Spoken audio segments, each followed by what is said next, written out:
ओम शांति 27 मार्च 2025 प्रातः मुरली शिव भगवान कर मधुर महावाक्य।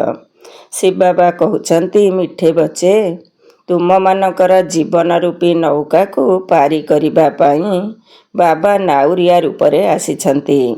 तेणु तांक सहित विश्वस्त होई रुह, तेबे नौका हलचल हेब किंतु बुड़ी पारिब नहीं। तुम मानकर जीवन रूपी नौका को पारी करिबा पाई बाबा नाउरिया रूपरे आसिछंती। तेणु तांक सहित विश्वस्त होई रुह, तेबे नौका हलचल हेब किंतु बुड़ी पारिब नहीं। प्रश्न,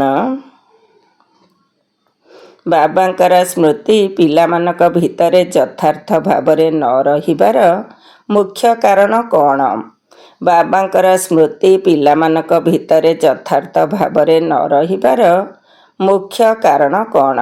उत्तर, साकार देहधारी अवस्थारे रही रही पिलामाने भूली जाइछंती जे आमे आत्मा माने निराकार अटु एवं आमर पिता मध्य निराकार अटंती। साकार अवस्थारे रहिबा कारणरू साकार देहधारींकर स्मृति सहजरे आसी जाउछि।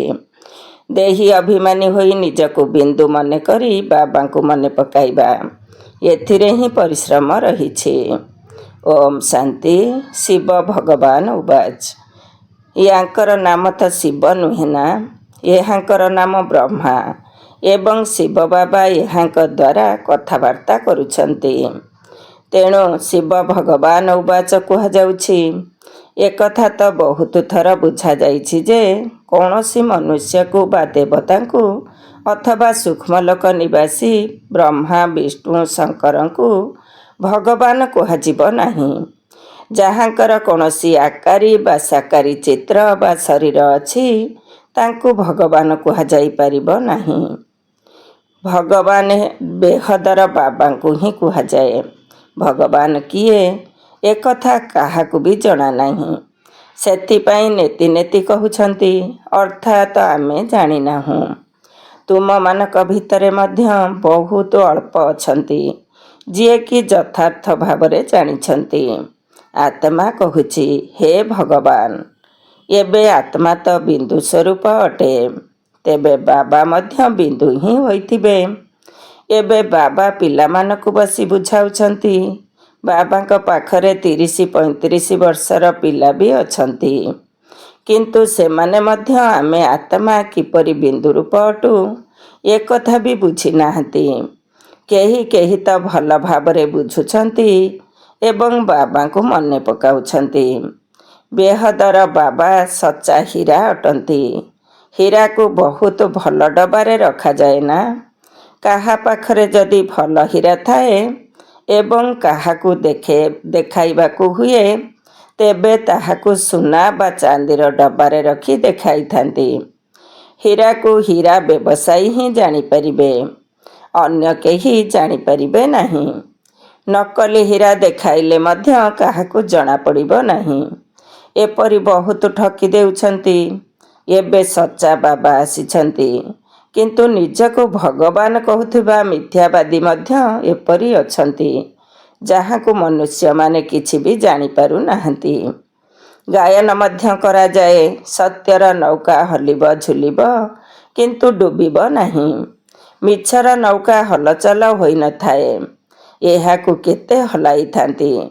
जिए एठारे एही नौकारे बसिछंती सेमाने मध्य हलाइबाकु चेष्टा करुछंती। ट्रेटर बा विश्वासघातक मानकर मध्य गायन रहिछि ना।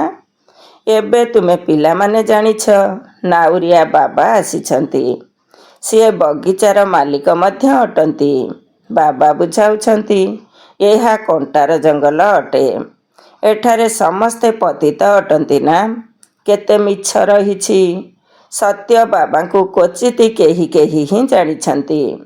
जो माने एठारे बाबांक घरे रहुछंती सेमाने मध्य केही केही पूरा जानी नाहंती, कारण बाबा गुप्त अटंती ना। भगवान को स्मरण तो समस्ते करुछंती।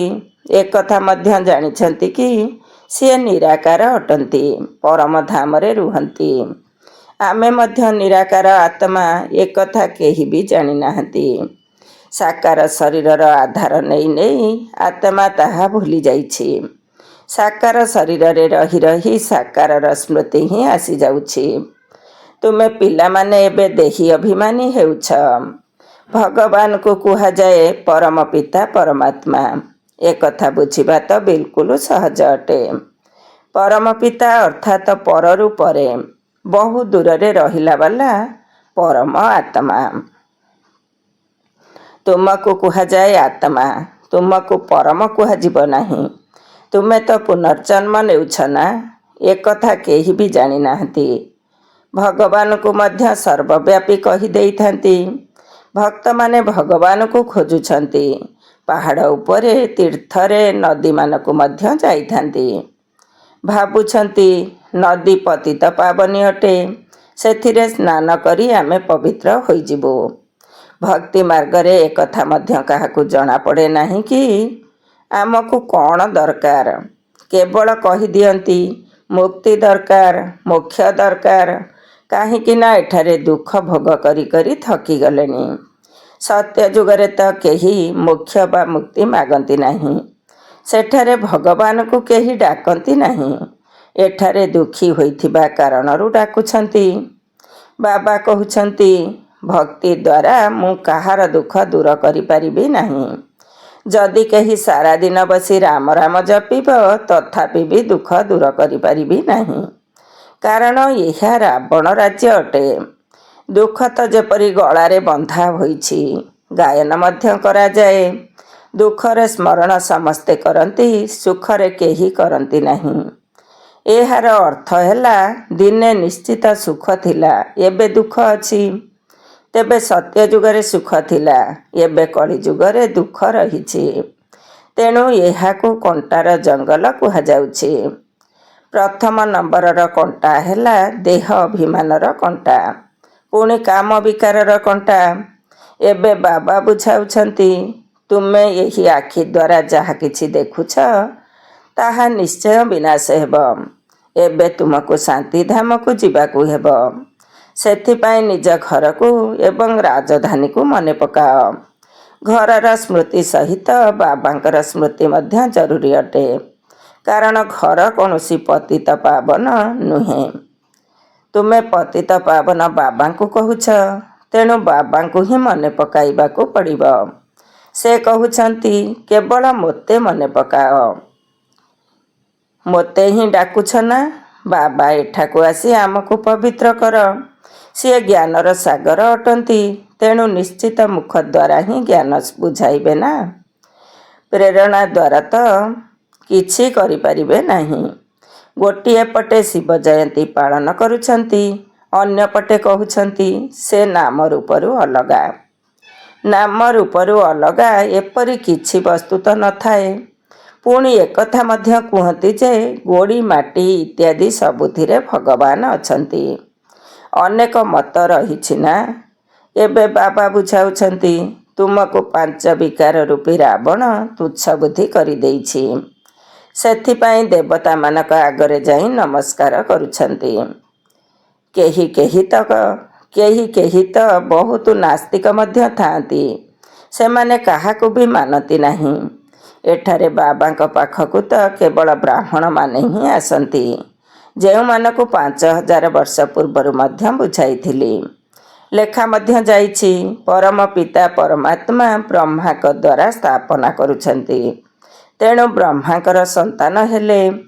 ପ୍ରଜାପିତା ବ୍ରହ୍ମା ତ ପ୍ରସିଦ୍ଧ ଅଟନ୍ତି, ତେବେ ନିଶ୍ଚିତ ବ୍ରାହ୍ମଣ ବ୍ରାହ୍ମଣୀ ମଧ୍ୟ ଥିବେ।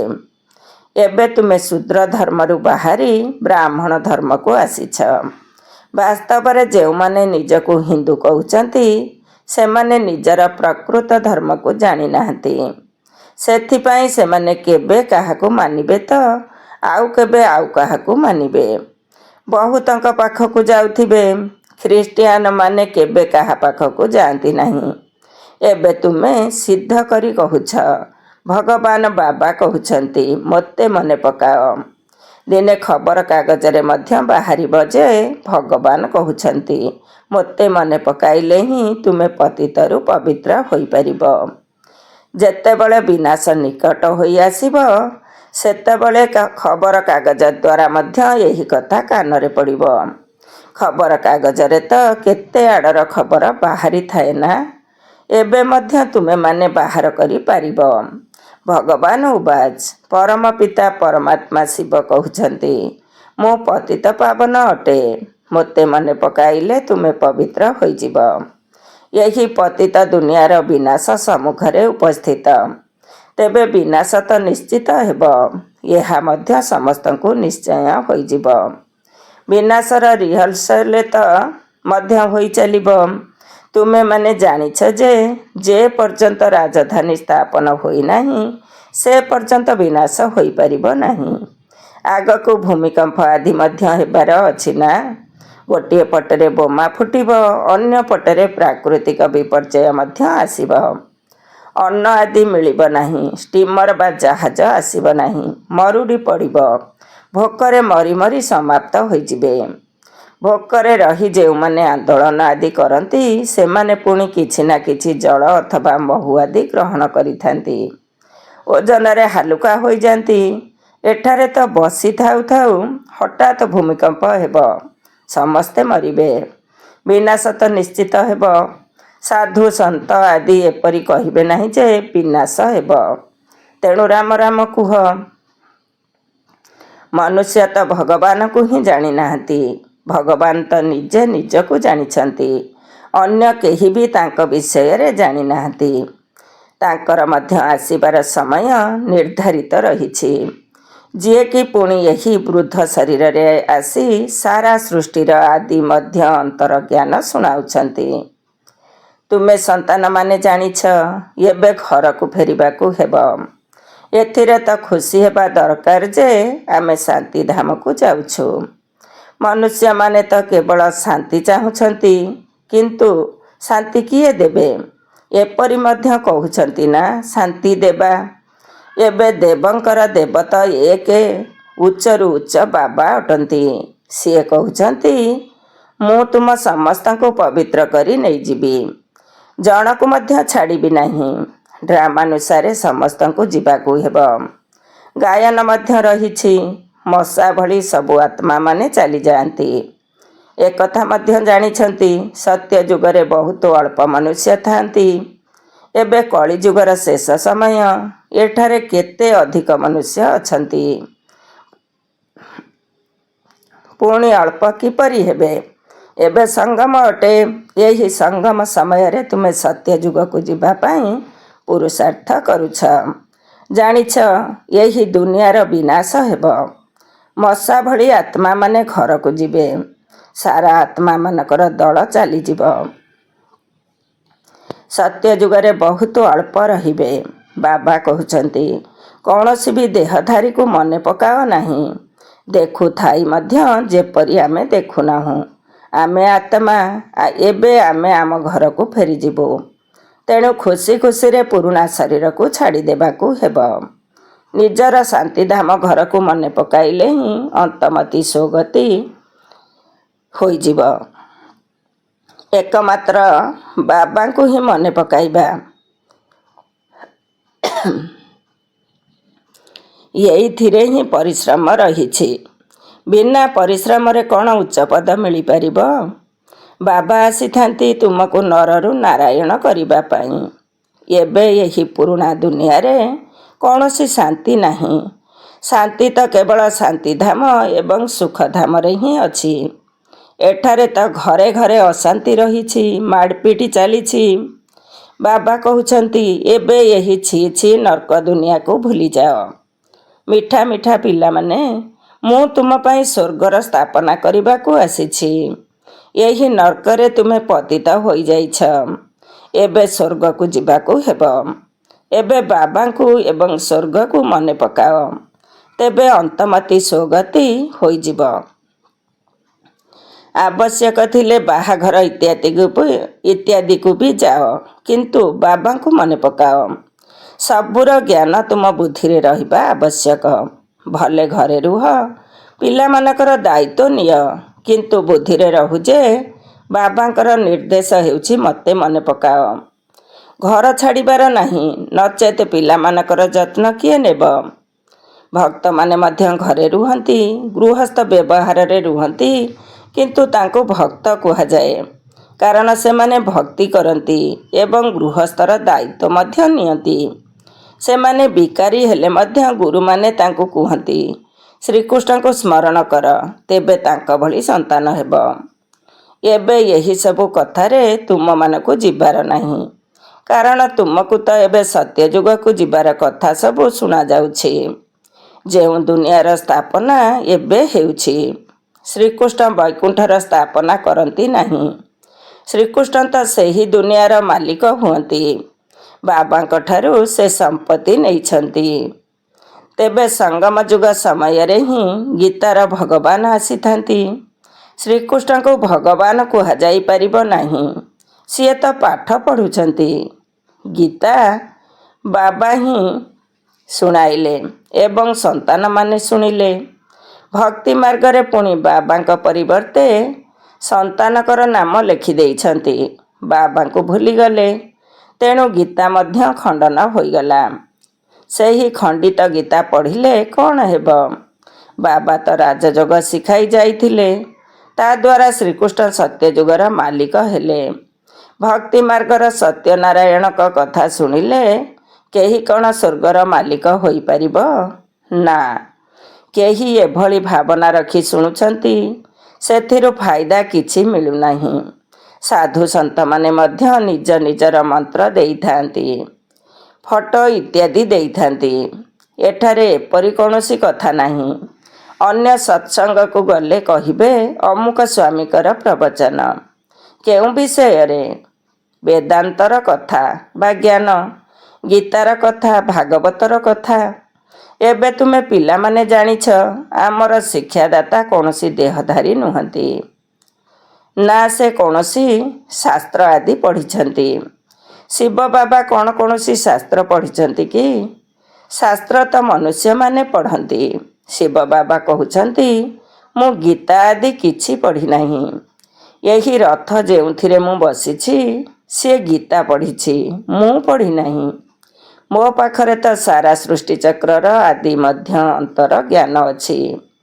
ଇଏ ପ୍ରତ୍ୟେକ ଦିନ ଗୀତା ପଢ଼ୁଥିଲେ, ଶୁଆ ପରି ମୁଖସ୍ଥ କରିଦେଉଥିଲେ। ଯେତେବେଳେ ବାବା ପ୍ରବେଶ କଲେ, ସେତେବେଳେ ତୁରନ୍ତ ଗୀତା ଛାଡ଼ିଦେଲେ। କାହିଁକି ନା ବୁଦ୍ଧିରେ ଆସିଗଲା, ଏହା ତ ଶିବ ବାବା ଶୁଣାଉଛନ୍ତି। ବାବା କହୁଛନ୍ତି, ମୁଁ ତୁମକୁ ସ୍ୱର୍ଗର ବାଦଶାହୀ ଦେଉଛି, ତେଣୁ ଏବେ ତୁମେମାନେ ଏହି ପୁରୁଣା ଦୁନିଆରୁ ମମତା ତୁଟାଇ ଦିଅ, କେବଳ ମୋତେ ମନେ ପକାଅ। ତୁମମାନଙ୍କୁ ଏହି ପରିଶ୍ରମ କରିବାକୁ ହେବ। ସଚ୍ଚା ପ୍ରେମିକାକୁ ବାରମ୍ବାର ପ୍ରେମିକର କଥା ମନେ ପଡ଼ିଥାଏ ନା? ସେହିପରି ଏବେ ବାବାଙ୍କର ସ୍ମୃତି ମଧ୍ୟ ପକ୍କା ରହିବା ଦରକାର। ପାରଲୌକିକ ପିତା କହୁଛନ୍ତି, ପିଲାମାନେ ମୋତେ ମନେ ପକାଅ ଏବଂ ସ୍ୱର୍ଗର ବର୍ଷାକୁ ମନେ ପକାଅ। ଏଥିରେ ଆଉ କୌଣସି ଆବାଜ କରିବା କିମ୍ବା ଝାଞ୍ଜ ଆଦି ବଜାଇବାର ଦରକାର ନାହିଁ। କିଛି ଗୀତ ମଧ୍ୟ ବହୁତ ଭଲ ଭଲ ଆସୁଛି, ଯାହାକୁ ବଜାଇ ତାର ଅର୍ଥ ମଧ୍ୟ ତୁମମାନଙ୍କୁ ବୁଝାଯାଉଛି। ତେବେ ଯେଉଁମାନେ ଗୀତ ରଚନା କରିଛନ୍ତି, ସେମାନେ ମଧ୍ୟ ତାହାର ଅର୍ଥ କିଛି ଜାଣିବି ନାହାନ୍ତି। ମୀରା ଭକ୍ତିନୀ ଥିଲା, ତୁମେ ତ ଏବେ ଜ୍ଞାନୀ ଅଟ।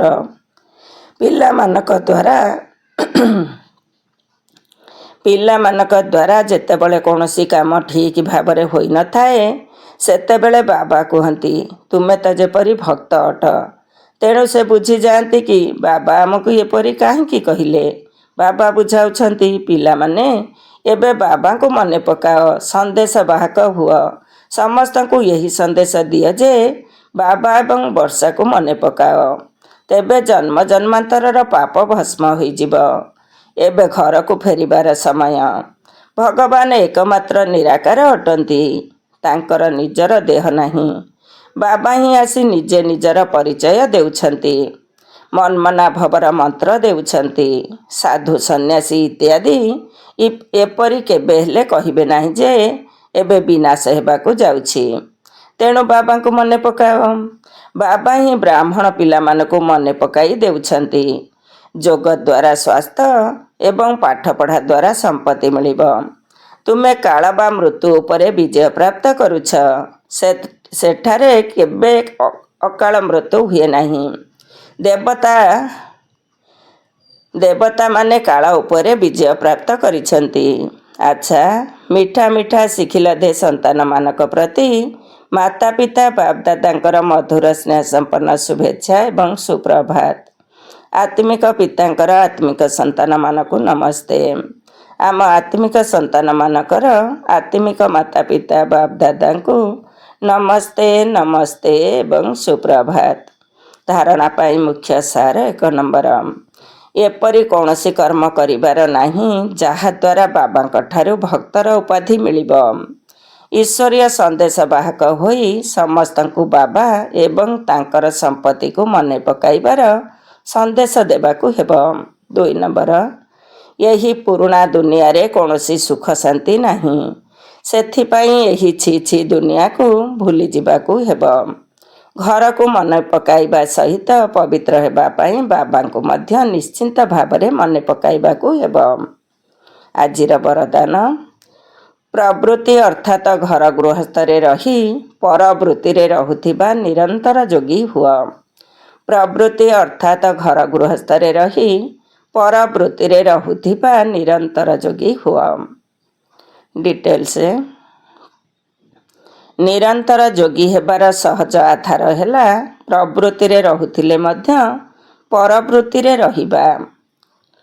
ପରବୃତ୍ତି ଅର୍ଥାତ୍ ଆତ୍ମିକ ସ୍ୱରୂପ।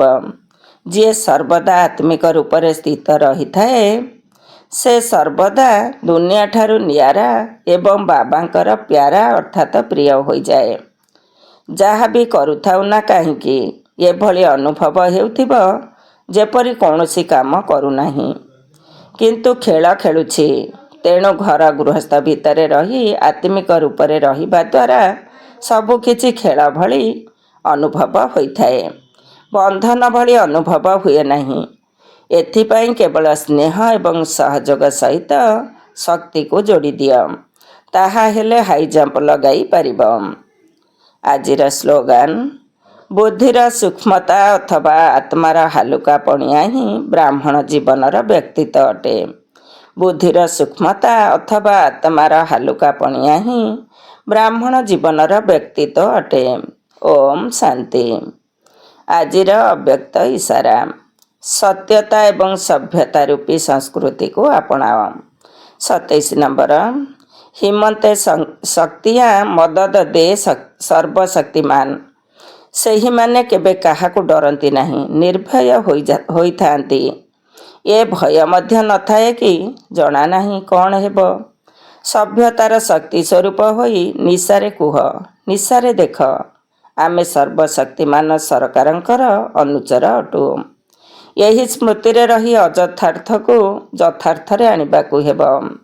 ସତ୍ୟତାକୁ ପ୍ରସିଦ୍ଧ କରିବାକୁ ହେବ। ତାକୁ ଲୁଚାଇବା ଉଚିତ ନୁହେଁ। କିନ୍ତୁ ସତ୍ୟତା ସହିତ ବାଣୀରେ ମଧୁରତା ଏବଂ ସଭ୍ୟତାର ଆବଶ୍ୟକତା ରହିଛି। ଓମ୍ ଶାନ୍ତି।